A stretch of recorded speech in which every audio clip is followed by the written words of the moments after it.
प्रिय विद्यार्थी मित्रांनो, मी दीपाली कुलकर्णी देशमुख माझ्या विंग्स ऑफ फिजिक्स या चॅनलमध्ये आपलं सगळ्यांचं मनपूर्वक स्वागत करते। आपली शॉर्ट ट्रिक व्हिडिओची सिरीज सुरू आहे आणि आजचा भाग आहे 13 नंबर आणि याच्यामध्ये आपण सेमीकंडक्टर डिव्हाइसेस हा चॅप्टर बघणार आहोत आणि त्याच्यामधली कन्सेप्ट आहे special types of PN junction diode.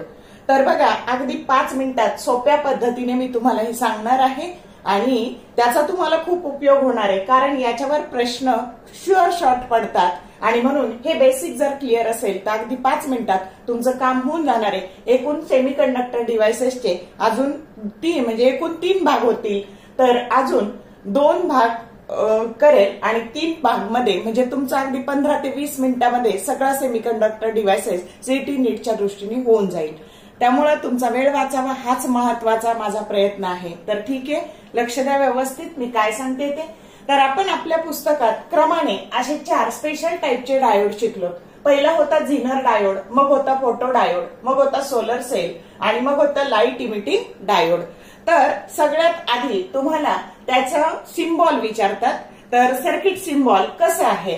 तर आपल्याला माहितीये की हे हा पी टाइप आहे आणि हा एन टाइप आहे। पी म्हणजे पॉझिटिव्ह किंवा त्यालाच एनोड किंवा कॅथोड, निगेटिव्हला पॉझिटिव्हला एनोड आणि निगेटिव्हला कॅथोड असं दिलेलं असेल, तर या पद्धतीने हे त्याची पोलॅरिटी असेल। आता लक्षात कसं ठेवायचं बघा, तर झिनर म्हणजे याला असा झेड आकार द्यायचा, अलग लक्षात झालं झिनर डायोडचा सिम्बॉल। त्यानंतर फोटो डायोडवर लाईट पडतो आणि म्हणून हे एरो असे येताना दाखवायचे, झालं फोटो डायोडचं सिम्बॉल।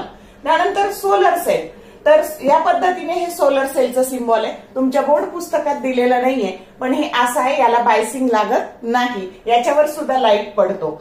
आणि त्यानंतर तुमचं आहे लाईट इमिटिंग डायोड, तर याच्यामध्ये लाईट इमिटिंग बघा, इमिट करणे बाहेर टाकणे आणि म्हणून याच्यापासून एरो बाहेर जाताना दाखवायचे। आलं लक्षात? फोटो डायोडवर विंडोतून लाईट पडतो म्हणून येताना दाखवायचे आणि लाईट इमिटिंग डायोड इमिट करताना म्हणजे बाहेर जाताना दाखवायचे। आलं का लक्षात? तर या पद्धतीने हे आता सीईटी 2024 ला हे सिम्बॉल आलेला आहे। त्यानंतर आपल्या बोर्ड परीक्षेत पण या सिम्बॉलवर प्रश्न होता आणि म्हणून हे सगळे सिम्बॉल चांगले करा। त्यानंतर प्रश्न येतो बायसिंगचा। बायसिंग लक्षात ठेवताना काय करायचं, ह्या पद्धतीने आपली 4 बोटं करायची। पहिल्याला ह्या क्रमाने म्हणायचं, पहिल्याला म्हणायचं झिनर डायोड, दुसऱ्याला म्हणायचं फोटो डायोड, तिसऱ्याला म्हणायचं सोलर सेल आणि चौथ्याला म्हणायचं लाईट इमिटिंग डायोड। आता पहिले 2 रिव्हर्स बायस बघा, reverse bias solar सेलला no bias किंवा त्याला 0 बायस असंही म्हटलं जातं, म्हणजे कुठला तरी ऑप्शन दिला जाईल। या बायसिंगवर पण प्रश्न असतो। आणि light emitting diode forward bias, एवढ्या सोप्या पद्धतीने लक्षात ठेवायचं। आलं लक्षात? परत एकदा सांगते, zener diode, photo diode, solar cell आणि लाईट इमिटिंग डायोड हे दोन्ही रिव्हर्स बायस, याला नो बायस किंवा 0 बायस आणि याला फॉरवर्ड बायस। तर या पद्धतीने त्याचे बायसिंग, त्याच्यावर पण प्रश्न आहे बघा, हे बायसिंग मी इथं लिहिलेलं आहे। आणि त्यानंतर प्रश्न येतो त्याच्या ग्राफचा, या ग्राफवर पण प्रश्न येतो, जनरली याच्यावर आणि याच्यावर प्रश्न येतो।